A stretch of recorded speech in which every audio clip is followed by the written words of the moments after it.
Something changes quietly in the middle of almost everyone's life, and most people never notice it happening until they start asking why lunch suddenly feels heavier than it used to, or why the afternoon slump seems to arrive earlier every single year.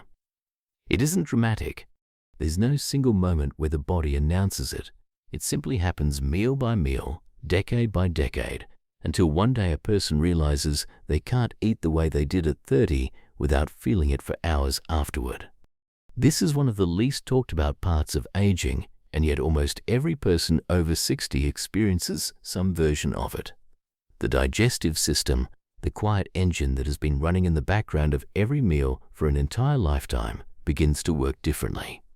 Not necessarily worse in a dramatic sense, but differently enough that energy levels, comfort after eating, and even mood can shift in ways that catch people off guard. Most people spend their whole lives thinking about digestion only when something goes wrong. A stomach ache here, a bit of heartburn there, nothing worth dwelling on.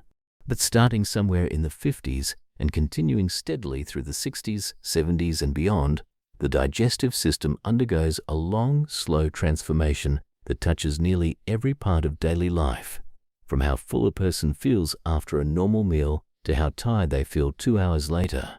Understanding why this happens is not about diagnosing anything.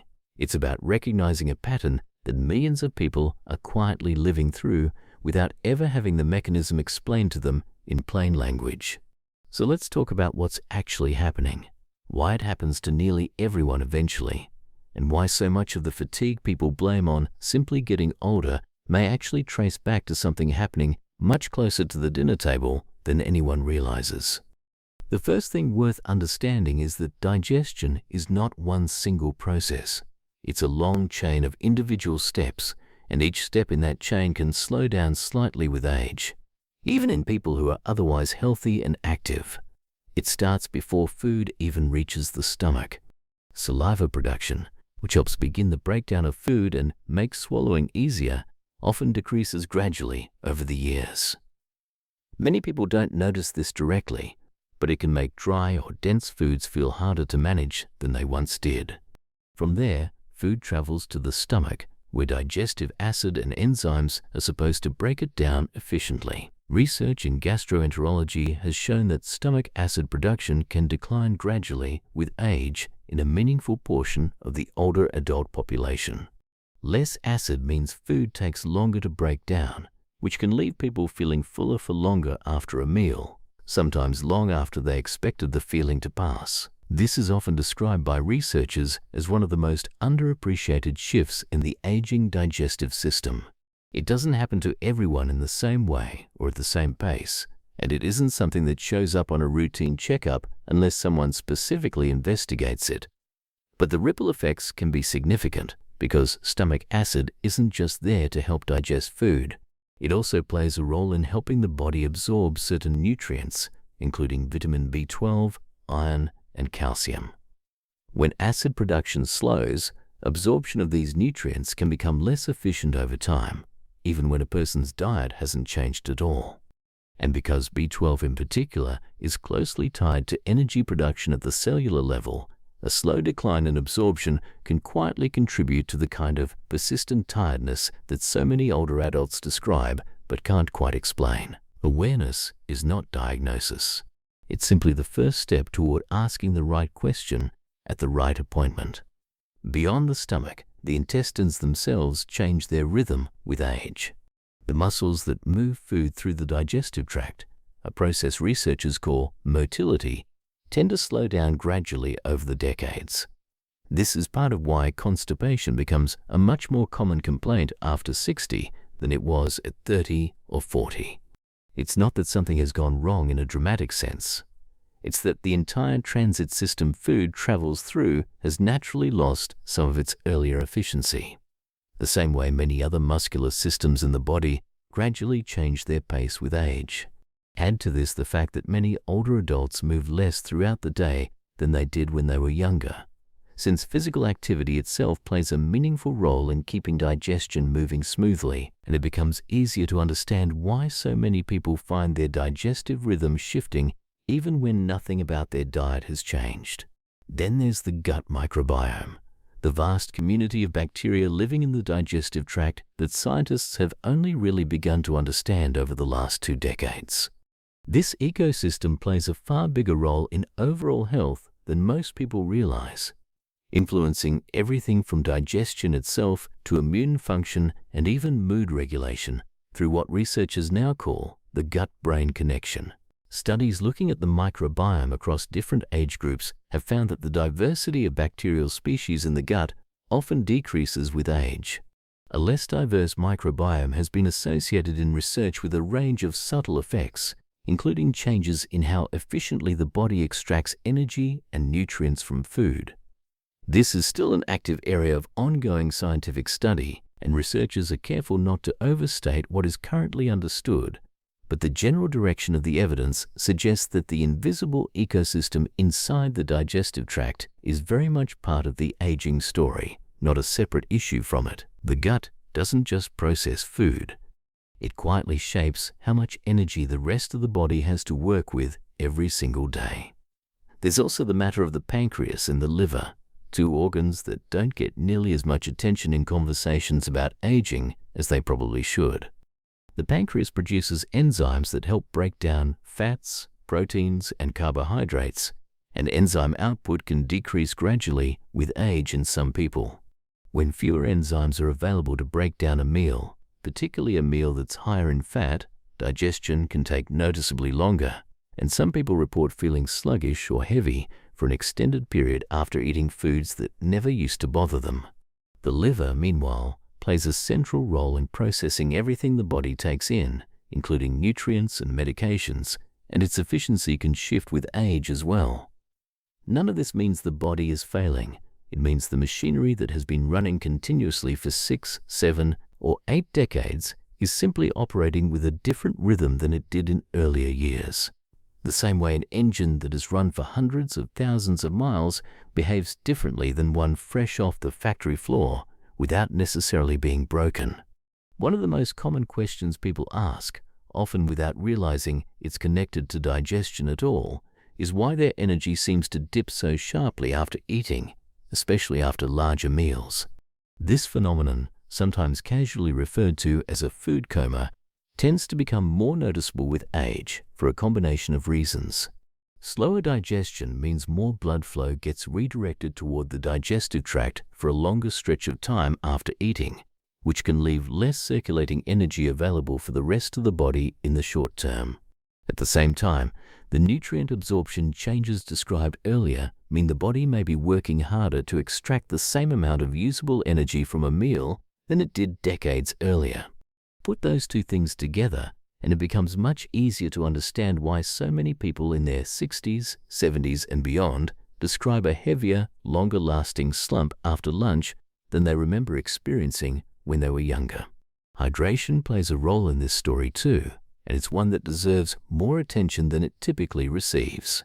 As people age, the sense of thirst itself often becomes less reliable, meaning many older adults simply don't feel as thirsty as they actually are, even when their bodies could use more fluid. Since water plays a central role in nearly every stage of digestion, from breaking down food to helping move waste through the intestines, mild ongoing dehydration can quietly make digestive slowdown and fatigue feel even more pronounced than they otherwise would. This is one of those areas where a small, consistent habit, simply drinking water steadily throughout the day, rather than waiting to feel thirsty, tends to be far more impactful than people initially expect. Small, steady habits tend to matter more with age than big, occasional efforts ever did. Diet composition matters here as well, though it's worth being careful about how this gets discussed, because the goal isn't to hand anyone a rigid meal plan. In general, fiber plays an important role in supporting digestive motility and feeding the beneficial bacteria that make up a healthy microbiome, and fiber intake often declines somewhat in older adulthood, sometimes simply because softer, easier to chew foods become more appealing as dental health or appetite changes. Protein absorption and utilization can also shift with age, and adequate protein intake becomes increasingly important for maintaining muscle mass, which itself plays a role in overall metabolic health and energy levels. None of this is about following a strict formula.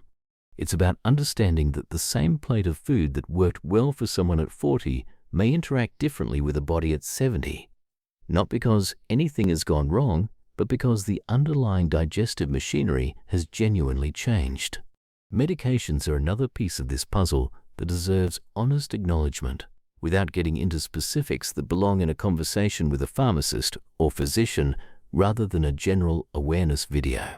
Many commonly prescribed medications for conditions that become more common with age can influence digestion as a side effect, sometimes slowing motility, sometimes affecting appetite, sometimes altering how nutrients are absorbed. This is precisely the kind of overlapping factor that makes it so important to look at the full picture with a healthcare provider rather than trying to untangle digestive changes in isolation. A doctor or pharmacist reviewing a person's full medication list has a much clearer view of how different factors might be interacting than any general information source ever could. It's worth pausing here to say something important. None of what's been described so far means something is wrong. These are simply patterns that researchers and physicians have observed occurring gradually across large populations of older adults. And recognizing them is a matter of general awareness, not diagnosis. Every person's digestive system ages differently, shaped by genetics, lifestyle, activity level, overall health history, and countless other factors that no general video could ever account for. Two people who are both 70 years old can have digestive systems that behave in completely different ways. And that's exactly why this kind of information is meant to build understanding, not to tell anyone what's happening inside their own body. That said, there are certain patterns that many people notice as they get older that are worth being aware of, simply so they know what falls within the range of common experience and what might be worth mentioning to a doctor. Feeling full more quickly than expected during meals, noticing bloating that lingers longer than it used to, experiencing changes in bowel regularity, or feeling unusually tired in the hours following meals are all things that many older adults describe. Awareness of these patterns isn't about alarm. It's simply about paying attention to one's own body with curiosity rather than assuming that every change is either completely normal or something to worry about. The truth usually sits somewhere in between, and that's exactly the kind of nuance a healthcare provider is equipped to help sort through in a way that a general information video never could be. This is where the conversation naturally turns toward when it makes sense to bring these observations to a doctor. If digestive discomfort becomes a daily presence rather than an occasional one, if energy levels after meals feel significantly different from what they used to be, if there are unexplained changes in appetite or weight, or if bowel habits shift in a way that feels persistent rather than occasional, these are all reasonable and worthwhile things to bring up at a regular checkup. A physician can look at the full picture, including blood work that might reveal nutrient absorption issues like a B12 or iron deficiency, a review of current medications, and a conversation about lifestyle factors in a way that connects all these pieces together far more precisely than any general awareness content ever could. This isn't about waiting for something to become severe. Many of the most helpful conversations with a doctor happen precisely because someone paid attention to a subtle pattern early, rather than waiting until it became impossible to ignore. The right time to talk to a doctor is rarely when something feels unbearable.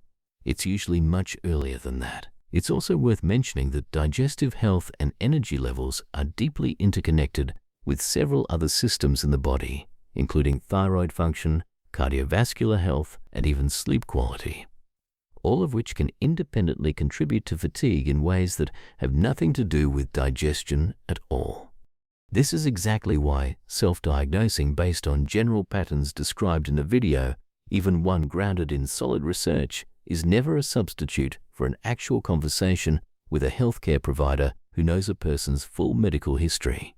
What feels like a digestive issue could be connected to something else entirely, and only a proper evaluation can sort through those possibilities responsibly. There's a quieter, more hopeful thread running through all of this that deserves attention too. While it's true that the digestive system changes with age, research consistently shows that many of these changes can be supported through everyday habits, not in a way that reverses the clock, but in a way that helps the body work with its new rhythm rather than against it. Staying physically active, even through something as simple as regular walking, has been shown in research to support healthy digestive motility. Eating meals mindfully, chewing thoroughly, and giving the body adequate time to digest before lying down can ease some of the discomfort associated with slower digestion. Maintaining consistent hydration throughout the day supports nearly every stage of the digestive process, and a diet that includes a variety of fiber sources can help support the diversity of the gut microbiome, which research increasingly links to broader markers of health beyond digestion alone. None of these are treatments in the medical sense, and none of them are being presented here as solutions to any specific condition. They are simply the kinds of general lifestyle patterns that researchers have repeatedly associated with supporting digestive comfort as the body ages. The body doesn't stop working after 60, it simply starts asking for a different kind of attention than it needed before. Perhaps the most important reframing in all of this is the idea that digestive changes with age are not a sign of decline in the way that word is often used, as though something is breaking down and there's nothing to be done about it. They are instead a sign of a body that has been running continuously for a very long time and has naturally shifted its operating rhythm along the way.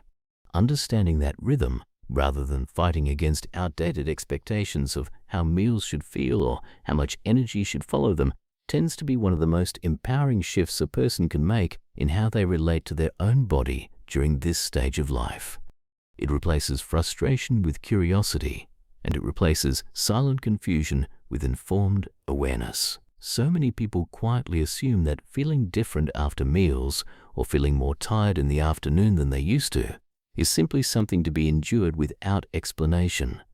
But there is an explanation rooted in real physiology, and understanding it doesn't require alarm or fear.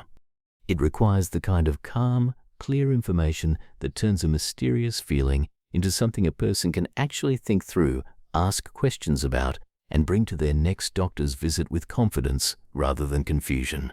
If any of what's been described here sounds familiar, that's not a reason for concern on its own. It's simply an invitation to pay closer attention, to notice patterns without jumping to conclusions, and to bring those observations to a healthcare provider who can look at the complete picture. Every digestive system tells its own story, shaped by decades of individual history that no general video could ever fully capture. What matters most is staying curious about that story rather than ignoring it, and treating a doctor's office not as a place people go only when something feels wrong, but as a place where ongoing general changes like these can be discussed openly, calmly, and without judgment. Understanding how the body changes is not about fear. It's about walking into the next stage of life with information instead of guesswork, and with a healthcare provider as a genuine partner in figuring out what those changes mean for one specific, unique person, rather than trying to interpret it all alone. If you've noticed any of these patterns in your own life, the most valuable next step isn't searching for answers online. It's bringing these observations to your doctor, who can look at your complete health picture and help you understand what's happening in a way that's specific to you.